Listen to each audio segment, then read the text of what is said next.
പ്രശാന്ത് ഏട്ടാ, ഈ മുഹമ്മദ് റിയാസ് മന്ത്രി, അദ്ദേഹത്തിനെതിരെ ചില ആരോപണങ്ങൾ, പ്രമോദ് എന്ന് പറയുന്ന ഏരിയ കമ്മിറ്റി അംഗമാണ് ആരോപണം ഉന്നയിച്ചിരിക്കുന്നത്. PSC നിയമനവുമായിട്ട് ബന്ധപ്പെട്ട് കോഴ വാങ്ങിച്ചു എന്നുള്ള തരത്തിലുള്ള ആരോപണമാണ്. അതിനകത്തെ വസ്തുതകൾ എന്താണ്? അതിനകത്ത് എന്തെങ്കിലും യാഥാർത്ഥ്യമുണ്ടോ? യാഥാർത്ഥ്യം ഉണ്ടോ എന്ന് ചോദിച്ചാൽ മുഹമ്മദ് റിയാസിനെതിരെയുള്ള ആരോപണത്തിനകത്ത് യാഥാർത്ഥ്യം ഉണ്ടോ എന്ന് എനിക്കറിയത്തില്ല. പക്ഷേ മറ്റേ ഒരു ഹോമിയോ ഡോക്ടറാണ് 22 ലക്ഷം രൂപ കൊടുത്തിരുന്നു. ഒരു ലോക്കൽ കമ്മിറ്റിയിൽ പരാതി കൊടുത്തു. ലോക്കൽ കമ്മിറ്റി, ഏരിയ കമ്മിറ്റിക്ക്, സെക്രട്ടേറിയറ്റിൽ വരെ പരാതിയായിട്ട് ആ പരാതിക്ക് കഴമ്പുണ്ടെന്ന് കണ്ട് അയാളെ പാർട്ടിയുടെ ഉത്തരവാദിത്തങ്ങൾ, CHUവിൻ്റെ ഉത്തരവാദിത്തം ഉണ്ടായിരുന്നു. പാർട്ടി ഏരിയ കമ്മിറ്റി അംഗം ഉത്തരവാദിത്തപ്പെട്ട സ്ഥാനങ്ങളിൽ നിന്നെല്ലാം സസ്പെൻഡ് ചെയ്തിട്ടുണ്ട്. മെമ്പർഷിപ്പിൽ നിന്ന് സസ്പെൻഡ് ചെയ്തിട്ടുണ്ട്. അന്വേഷണ കമ്മീഷനെ വെച്ചിട്ടുണ്ട്. സെക്രട്ടേറിയറ്റിൽ നിന്നാണ് അത്. അപ്പോൾ അതിനകത്ത് ആ പറയുന്ന കാര്യത്തിനകത്ത് ഗൗരവമുള്ളത് കൊണ്ടാണല്ലോ പാർട്ടി ജില്ലാ കമ്മിറ്റി പോലും അംഗീകരിക്കാതെ സെക്രട്ടേറിയറ്റിന്റെ ഒരു അന്വേഷണമായിട്ട് വന്നിരിക്കുന്നത്. അപ്പോൾ ഇതിനകത്ത് പറഞ്ഞതെന്ന് പറഞ്ഞാൽ 22 ലക്ഷം രൂപ PSC മെമ്പർ സ്ഥാനത്തിന് വേണം. എനിക്ക് സ്വാധീനമുണ്ട്, മന്ത്രിമാരും അല്ലെങ്കിൽ മുഹമ്മദ് റിയാസ് പോലെയുള്ളവർ എൻ്റെ ആളാണെന്ന് അറിയാമല്ലോ, എനിക്കത് വാങ്ങിത്തരാൻ പറ്റും. അഡ്വാൻസ് എന്നുള്ള 22 ലക്ഷം രൂപ മേടിച്ചു. മൊത്തം 60 ലക്ഷം രൂപയാണ് അതിന് പറഞ്ഞിരിക്കുന്നത്. അപ്പോൾ PSC മെമ്പർമാരെയൊക്കെ നിയമിച്ചു കഴിഞ്ഞു. അത് കഴിഞ്ഞപ്പോൾ പറഞ്ഞു വേറെ ഒരു വലിയ പോസ്റ്റ് വരുന്നുണ്ട്. അപ്പോഴാണ് ഇവർ പരാതി കൊടുക്കുന്ന അവസ്ഥയിലേക്ക് പോയത്. നമ്മളീ പറയുമ്പം ഇത് വളരെ നേരത്തെ ഈ ആരോപണങ്ങൾ ഇതിൻ്റെ അല്ല, ഈ PSC മെമ്പർ സ്ഥാനത്തെ പറ്റി ആരോപണമാണ്. PSC മെമ്പർ സ്ഥാനത്തെ പറ്റി ജോണിന് ഏകദേശം ഒരു ബോധ്യമുണ്ടല്ലോ. കാരണം ഇത് നല്ലൊരു പോസ്റ്റാണ്. നല്ലൊരു പോസ്റ്റ് എന്ന് പറഞ്ഞാൽ MP താഴെ പ്രോട്ടോകോൾ ഉള്ള പോസ്റ്റ്, 3.25 ലക്ഷം രൂപ ശമ്പളമുള്ള പോസ്റ്റ്, വളരെ പിന്നെ ഹൗസ് താമസിക്കാൻ താമസ സ്ഥലം ഫ്ലാറ്റ്, അല്ലെങ്കിൽ വെളിയിൽ താമസിക്കുകയാണെങ്കിൽ അതിന് ഏതാണ്ട് 4 സ്റ്റാർ ഫെസിലിറ്റി ഉള്ള സംവിധാനത്തിലുള്ള ഫ്ലാറ്റ് എടുക്കാം. ഈ കാലത്ത് പോലും ഫോൺ അലവൻസ്, ഇന്നോവ കാറ്, പിന്നെ അതിൻ്റെ യാത്രാബത്ത മൊത്തവും ഇതെല്ലാം കഴിഞ്ഞ് 6 കൊല്ലത്തിന് ശേഷം നമ്മൾ വീട്ടിൽ പോയിരുന്നാൽ ഒരു മാസം 1,70,75,000 രൂപ പെൻഷനുള്ള ഒരു പോസ്റ്റാണ്. ഇത് ആർക്കെങ്കിലും 1,70,75,000 എൻ്റെ കൂടെ ജില്ലാ കമ്മിറ്റി ആയിരുന്നല്ലോ PSC പറയും. അപ്പം അങ്ങനത്തെ ഒരു ആണ്. ഇപ്പം ഇത് 60 ലക്ഷം കൊടുത്താലും നഷ്ടമില്ല. 60 ലക്ഷം കൊടുത്താലും നഷ്ടമില്ല. കാരണം 1 ലക്ഷം രൂപ ശമ്പളം കിട്ടുന്ന നമ്മുടെ ഈ സ്കൂളിലൊക്കെ 1 ലക്ഷം രൂപ ശമ്പളം കിട്ടുന്ന ഈ +2-നൊക്കെ 1 കോടി രൂപ മേടിക്കുന്നത്. അപ്പൊ ഇതിനകത്ത് 60 ലക്ഷം രൂപ കൊടുത്താൽ ഈ നമ്മുടെ പെൻഷൻ മാത്രം നോക്കിയാൽ മതി. 6 കൊല്ലത്തേക്ക് വലിയൊരു പദവി, അംഗീകാരമുള്ള ഒരു പദവി. അതിനുശേഷം ഈ 1.25 ലക്ഷം രൂപ പെൻഷൻ പിന്നെ ആനുപാതികമായിട്ട് കൂടുമായിരിക്കും. നിലവിലുള്ള കാര്യമാണ് ഞാനീ പറയുന്നത്. എന്നിട്ട് ഈ 3.25 ലക്ഷം രൂപ ശമ്പളം കൂട്ടണമെന്ന് പറഞ്ഞ് അത് 5 ലക്ഷമോ മറ്റോ ആക്കണമെന്ന് കഴിഞ്ഞ ഒരു മാസം മുമ്പ് പത്രവാർത്ത വന്ന് നിങ്ങൾ കണ്ടതാണ്. കാരണം ആനുകൂല്യങ്ങൾ വർദ്ധിപ്പിക്കണം, ഇതെല്ലാം ആനുപാതികമായിട്ട് കൂട്ടണം. അത് വാർത്തയായതിനു ശേഷം മന്ത്രിസഭയുടെ തീരുമാനത്തിന് വേണ്ടി കൊടുത്തു. അവർ PSC ബോർഡ് കൊടുത്തു. അത് തീരുമാനമൊന്നും ആയിട്ടില്ല.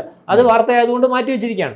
ഞാനീ പറഞ്ഞത് 21 പേരാണ് ഈ ഇന്നത്തെ അംഗങ്ങളായിട്ടുള്ളത്.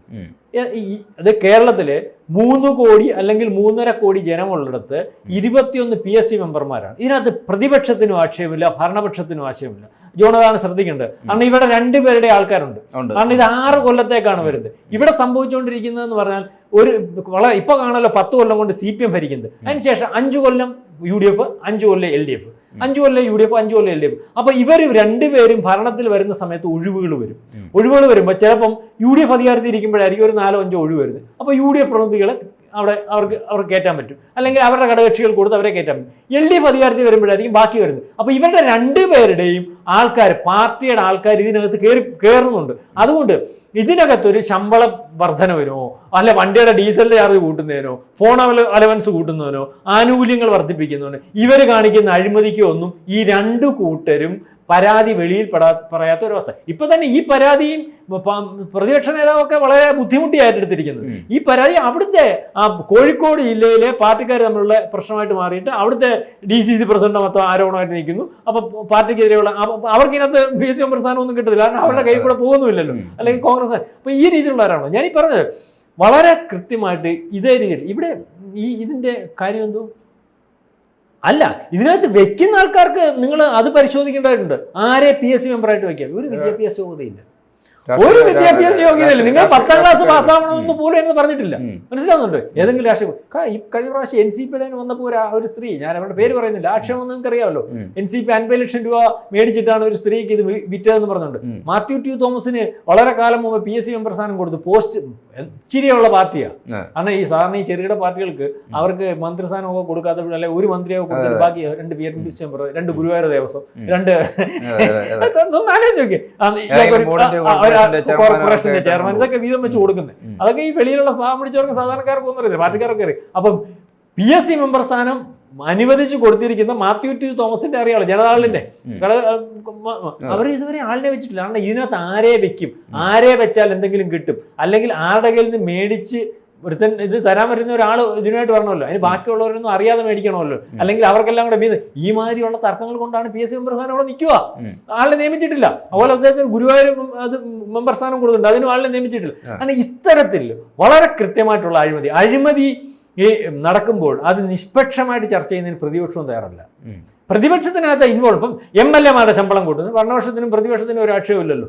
ഒരു MLA-യും ഒരു പ്രതിപക്ഷ നേതാവും പറയുന്നില്ലല്ലോ MLA വേണ്ട അത്ര ഇതിച്ചാലും കൂടുതലാണ്, അല്ലെങ്കിൽ അല്ലെങ്കിൽ സാമ്പത്തിക ബുദ്ധിമുട്ടുണ്ട്, അതൊന്നും പറയുന്നില്ലല്ലോ. രാജ്യത്തെ നന്നാക്കാൻ വേണ്ടി പ്രതിപക്ഷത്തിന് അന്നേരം ഇതില്ലല്ലോ. അല്ലെങ്കിൽ PSC മെമ്പർമാരുടെ കാര്യത്തിൽ ഒരു ആക്ഷേപം വരുമ്പോൾ ഇത് ശരിയായ നടപടിയല്ല. UP-ലാണെങ്കിൽ 8 പേരേ ഉള്ളൂ, അല്ലെങ്കിൽ UPSC-ക്ക് 10 പേരേ ഉള്ളൂ, പ്രസിഡന്റ് ഉൾപ്പെടെ. ഇത്രയും ഇന്ത്യ മറ്റുള്ള സംവിധാനത്തിനകത്ത് 10 പേരേ ഉള്ളൂ. ആ സ്ഥാനത്താണ് 3.5 കോടി മാത്രം വരുന്ന കേരളത്തിലെ PSC മെമ്പർമാരുടെ എണ്ണം 21. ഇത് ഓരോ പ്രാവശ്യവും ഓരോ പാർട്ടിക്കാർക്ക് ഈ വീതം വെപ്പിനകത്ത് ഒക്കാതെ വരുമ്പോൾ 2 PSC മെമ്പർമാരെയും കൂടെ കൂടും. മന്ത്രിസഭ തീരുമാനിച്ചാൽ മതിയല്ലോ, അല്ലെ 5 PSC മെമ്പർമാരോട് ഇരിക്കട്ടെ. ഇതിന്റെ എന്തൊരു ചെലവാണ് നിങ്ങൾ ആലോചിച്ച് നോക്കിയോ. ഒരു PSC മെമ്പറുടെ ചെലവ് എങ്ങനെ? ഒരു PSC മെമ്പർക്ക് ഒരു ഇന്നോവ കാർ, 4-സ്റ്റാർ ഫെസിലിറ്റിയുള്ള താമസ സൗകര്യം, പിന്നെ ഫോണിന് പോലും അലവൻസ്. ഇപ്പം നമ്മൾ 250 രൂപയ്ക്ക് ഫോൺ ചെയ്താൽ മാസം ഫ്രീയാ, ഇപ്പോഴും ഫോൺ അലവൻസ്. പിന്നെ ആ കാർ എവിടെ പോകുന്നതിനും കാറിന്റെ ഉള്ള അലവൻസ്, പ്രോട്ടോകോള്, പിന്നെ ഇവരുടെ ശമ്പളം, പിന്നെ പെൻഷൻ. അപ്പൊ 5 പേരെ കൂട്ടുന്നു സംസ്ഥാനത്തെ ചെലവല്ലേ. ഇതെടുത്ത് വെച്ചിട്ട് INL കൊടുത്തു. INL വിറ്റെന്ന് പറഞ്ഞിട്ട് ആക്ഷേപമായിരുന്നു. INL PSC മെമ്പർ സ്ഥാനം നിങ്ങൾ അന്ന് ആക്ഷേപം ഓർമ്മയില്ലേ? ആ PSC മെമ്പർ സ്ഥാനം വിറ്റു, മന്ത്രി ഒരാൾ കൊടുത്തു, 60 ലക്ഷം രൂപ മേടിച്ചു. എന്തുവാ ചോണേ ഇത് ചർച്ച ചെയ്യാൻ ആളില്ല. ഇത്തരത്തിൽ അഴിമതിയായിട്ട് മുന്നോട്ട് പോകുന്ന ഒരു അവസ്ഥയാണ്. അപ്പോൾ ഒരു PSC മെമ്പർ സ്ഥാനം കിട്ടിയാൽ സുഭിക്ഷമായിട്ട് ജീവിക്കാം. അത്യാവശ്യം പൈസ ഉണ്ടെങ്കിൽ ഏതെങ്കിലും ചെറിയ പാർട്ടിക്കാരുടെ നിന്ന് PSC മെമ്പർ സ്ഥാനം മേടിച്ചെടുക്കുന്നതിന് സൗകര്യമുള്ള നാടായിട്ട് കേരളം മാറിയിരിക്കുകയാണ്. അതായത് PSC-യിൽ അപേക്ഷ അയച്ച് ജോലിക്ക് വേണ്ടി കാത്തിരിക്കുന്ന വളരെ കൂടുതലുള്ള ആൾക്കാർക്ക് അല്ലെങ്കിൽ ഈ സ്വതന്ത്ര ബോഡിയോട് വിശ്വാസം ഇല്ലാതാവുകയും, അല്ലെങ്കിൽ ഇത്തരത്തിൽ അഴിമതികൾ ജനങ്ങളുടെ ചർച്ച ചെയ്യുമ്പോൾ ഇതിനെതിരെ ഇവിടുത്തെ യുവാക്കൾ അല്ലെങ്കിൽ ജോലിയില്ലാതെ നിൽക്കുന്നവർ, ഇതിനെ ആശ്രയിക്കുന്നവർ വളരെ കൃത്യമായിട്ട് സംഘടിതമായിട്ട് ഈ മാതിരിയുള്ള കാര്യങ്ങൾക്ക്, അല്ലെങ്കിൽ ഈ മാതിരിയുള്ള നെറികേടുകൾക്ക് പാർട്ടിയൊന്നും നോക്കാതെ തന്നെ പൊതുമധ്യത്തിലിറങ്ങി പൊതുജനങ്ങളെ ബോധ്യപ്പെടുത്തി മുന്നോട്ട് പോകണമെന്നാണ് നമുക്ക് ഈ അവസരത്തിൽ പറയാനുള്ളത്. ഇത് ചർച്ച ചെയ്യേണ്ട ഒരു വിഷയത്തിലേക്ക് വന്നതാണ്. ഇത് എന്തുവാ PSC മെമ്പർ സ്ഥാനം വിൽക്കുക, PSC മെമ്പർ സ്ഥാനം മേടിച്ചു തരാമെന്ന് പറഞ്ഞുകൊണ്ട് പാർട്ടിയുടെ ഭാഗമായിട്ട് നടക്കുന്ന ഒരു കാശ് മേടിക്കുക, അത് പാർട്ടി നേതാക്കന്മാർ അറിയാതെ പോകും. മാർക്സിസ്റ്റ് പാർട്ടിയുടെയൊക്കെ നേതാക്കന്മാർക്ക് ഇത്രയും വില ഇവിടുന്ന് കിട്ടുന്നു ഈ പൈസ മേടിക്കാൻ. അല്ലെങ്കിൽ മാർക്സിസ്റ്റ് പാർട്ടിക്ക് PSC മെമ്പർ സ്ഥാനം അവരുടെ പാർട്ടിക്ക് ആനുകൂല്യമുള്ളവർക്ക് കൊടുക്കുന്നതായിട്ടാണ് നമുക്ക് ബോധ്യപ്പെടുന്നത്. അവരൊന്നും പിന്നെ കോൺഗ്രസിനകത്താണെങ്കിൽ അവർക്ക് കാശ് മേടിച്ചിട്ടൊന്നും കൊടുക്കുന്നതായിട്ടല്ല. നമ്മൾ ഈ പറയുമ്പോ എല്ലാം പറയുന്നുണ്ട്, ഘടകകക്ഷികളൊക്കെ ചെയ്യുന്നുണ്ട്. പിന്നെ കോൺഗ്രസിനകത്താണെങ്കിൽ കാശ് മേടിക്കുമെന്ന് അറിയത്തില്ല, അർഹതയില്ലാത്തവന് കൊടുക്കും. ചിലപ്പം 60 കൊല്ലം പാരമ്പര്യമുള്ളവൻ അവിടെ നിൽക്കുന്ന പ്രായമുള്ള മനുഷ്യൻ കാണും, പക്ഷെ അവർക്ക് കിട്ടുന്നില്ല. ഇന്നലെ വന്ന ആർക്കെങ്കിലും പരിചയമുള്ള ഒരു കവറിട്ടവന് കൊടുക്കും. ആ കാശ് കൊടുത്തില്ല, ഈ സ്വാധീനം അല്ലെങ്കിൽ അർഹതയില്ലാത്തതിനോട് ഘടകകക്ഷികളൊക്കെ ഇത് വിറ്റ് കാശ് മേടിക്കുന്ന ഒരു അവസ്ഥയിലാണ് നമ്മൾ കാണുന്നത്. ഇത് വളരെ മോശമായിട്ടുള്ള ഒരു അവസ്ഥയാണ്. ഇത്തരത്തിൽ അതുപോലെ യോഗ്യത, 10ാം ക്ലാസ് യോഗ്യത പോലും ചോദിച്ചിട്ടില്ല. ആ ആളാണ് ചിലപ്പം നമ്മൾ ഈ പറയുന്നത് വലിയ എഞ്ചിനീയർമാരെ ഇന്റർവ്യൂ കയറിയിരിക്കുന്നത്, അല്ലെങ്കിൽ നമ്മുടെ ഇതുണ്ടല്ലോ സബ് കളക്ടർ അത്തരത്തിലുള്ള പോസ്റ്റുകളിൽ PSC ഉണ്ടല്ലോ, അതുപോലെ വലിയ വലിയ ഗസറ്റഡ് ഉദ്യോഗസ്ഥന്മാരെ ഇന്റർവ്യൂ ചെയ്യുന്നതിന്റെ ബോർഡിൽ ഇരിക്കുന്ന ആളാ. എന്തിനാണ് ഇതിന്റെ അർത്ഥം? അതിന്റെ അർത്ഥം എന്താണ്? ഒരു PSC മെമ്പറുടെ അർത്ഥം എന്തുവാ? അതായത് അത്യാവശ്യം അക്കോമഡേറ്റ് ചെയ്യാൻ സ്ഥലമില്ലാതെ പാർട്ടിക്കകത്ത് അക്കോമഡേറ്റ് ചെയ്യാനും അല്ലെങ്കിൽ MLA ആക്കാനും മന്ത്രിയാക്കാനും പറ്റാത്ത ആൾക്കാരെ വെച്ചിരിക്കുന്നതിന് വേണ്ടിയുള്ള ഒരു പോസ്റ്റ്. ബാക്കിയുള്ളവരുടെ കൂട്ട് നമ്മൾ ഈ പറയത്തില്ലയോ ഇന്നതിൻ്റെ ചെയർമാൻ സ്ഥാനം, ഇന്നതിൻ്റെ ചെയർമാൻ, ഓരോ ബോർഡിൻ്റെ ചെയർമാൻ സ്ഥാനം ഓരോരുത്തർ കൊടുക്കത്തില്ലേ, അതുപോലുള്ളൊരു അല്ലെങ്കിൽ ദേവസ്വം ബോർഡിൻ്റെ മെമ്പർ സ്ഥാനം ഇങ്ങനെയൊക്കെ കൊടുത്ത് നിർത്തുന്നതിന് വേണ്ടിയുള്ള സംവിധാനം അല്ലെ രാജ്യത്തിൻ്റെ പുരോഗതിക്കും അല്ലെങ്കിൽ സുതാര്യതയ്ക്കും വേണ്ടി ഒന്നും ഉള്ളതല്ല ഇതെന്ന് വളരെ കൃത്യമായിട്ട് ബോധ്യപ്പെടുത്തുന്ന രീതിയിലാണ് വാർത്തകൾ വരുന്നത്. ഇത് ജനം ബോധ്യപ്പെട്ട് മുന്നോട്ട് പോകുമെന്നാണ് നമുക്ക് തോന്നുന്നു. ഈ ആരോപണങ്ങൾ ഇങ്ങനെ അന്തരീക്ഷത്തിൽ നിൽക്കുന്നുണ്ട്. അതിനെനിക്ക് തോന്നുന്നത് അന്വേഷണമൊക്കെ നടക്കുന്നുണ്ട്. നേരത്തെ പ്രശാന്തേട്ടൻ പറഞ്ഞ പോലെ ഈ മുനകളെല്ലാം എന്ത് തൊട്ടാ ഈ റിയാസ് പറഞ്ഞ പോലെ ഞാൻ എന്ത് ചെയ്താലും അതെല്ലാം അമ്പുകളായിട്ട് വന്നുകൊണ്ടിരിക്കുകയാണ്. റിയാസിനെ ഉന്നം വെക്കുന്നുണ്ടോ? അങ്ങനെ ഉന്നം വെക്കുന്നൊക്കെ ഉണ്ടാവും. ഇതിനകത്ത് എല്ലാം ഗ്രൂപ്പും കാര്യങ്ങളും. ഇപ്പോൾ കോഴിക്കോട് തന്നെ മോഹൻ മാഷിന്റെ കെയർ ഓഫിൽ റിയാസ് അവിടെ ചെന്നതിനകത്ത് വലിയ ബുദ്ധിമുട്ടുണ്ട്. അങ്ങനത്തെ ഒരു ഒരു ഉന്നം വയ്പ്പൊക്കെ ഉണ്ട്. പാർട്ടിക്കകത്ത് ഗ്രൂപ്പ് കൃത്യമായിട്ടുണ്ട്. കാരണം അവരുടെ ഒരു ഞാൻ നേരത്തെ പറഞ്ഞില്ല, അവരുടെ ഒരു വിഹാര കേന്ദ്രമായി മോഹൻ മാഷിന്റെ അവിടെ ഈ റിയാസ് അവിടെ ചെന്നപ്പോൾ റിയാസിന് ഒരു പ്രത്യേക പരിഗണന ഉണ്ടല്ലോ, മുഖ്യമന്ത്രിയുടെ പരിഗണനയും അല്ലെങ്കിൽ സെക്രട്ടേറിയറ്റ് മെമ്പറെന്നൊക്കെ. അപ്പോൾ അതിന്റെ ഒരു പുള്ളി അവിടുത്തുകാരനും അല്ലല്ലോ, അല്ല അപ്പം വരുമല്ലോ. അപ്പൊ അതിന്റെ ഒരു ബുദ്ധിമുട്ടുണ്ട്. അപ്പം പിന്നെ മാത്രമല്ല, ഗോവിന്ദൻ മാഷ് പറഞ്ഞു കഴിഞ്ഞു അഴിമതി നടന്നിട്ടുണ്ട്. അത് നമ്മൾ പരിശോധിച്ച് അതിന് വേണ്ട നടപടിയെടുക്കും. കാരണം അത് അതിനകത്ത് ഈ പറയുന്നത് പോലെ പാർട്ടിക്ക് എന്തോന്നു ഒരു താഴെത്തട്ടിലുള്ള ഒരു ഏരിയ കമ്മിറ്റി അംഗം സെക്രട്ടേറിയറ്റ് തീരുമാനിക്കുന്നത്, PSC മെമ്പർ ആരാണോ സെക്രട്ടേറിയറ്റ് തീരുമാനിക്കുന്നത്. അത് CPM-ന്റെ ആണെങ്കിൽ സെക്രട്ടേറിയറ്റ് തീരുമാനിക്കും, ഘടകകക്ഷികൾ കൊടുക്കണമെങ്കിലും സെക്രട്ടേറിയറ്റ് തീരുമാനിക്കും. അപ്പൊ അതിനകത്തെങ്കിലും വേറെ ആർക്ക് ഇടപെടാനും മറ്റു കാര്യങ്ങളൊന്നും നടക്കത്തില്ല. ഇടപെടണമെങ്കിൽ പറഞ്ഞു. അതുകൊണ്ട് റിയാസിനെ വെച്ച് കിട്ടുന്നത്, റിയാസ് സെക്രട്ടേറിയറ്റ് മെമ്പറാണ്. പക്ഷേ റിയാസിനൊന്നും PSC മെമ്പർ സ്ഥാനത്തിന്റെ കാര്യത്തിനകത്ത് ബന്ധമുണ്ടെന്നോ പൈസ മേടിച്ചെന്നോ ഒന്നും എനിക്ക് തോന്നുന്നില്ല. അത് വെറുതെയുള്ള ആരോപണമാണ്. അപ്പം ഈ പറയുന്നതൊക്കെ പൈസ താഴത്തുള്ള ഏരിയ കമ്മിറ്റി ആണെങ്കിലും അയാളുടെ കെയർ ഓഫ് മേടിച്ചിട്ടുണ്ട്. അതിന് വ്യക്തമായിട്ട് പാർട്ടിക്ക് ബോധ്യപ്പെട്ടിട്ടുണ്ട്.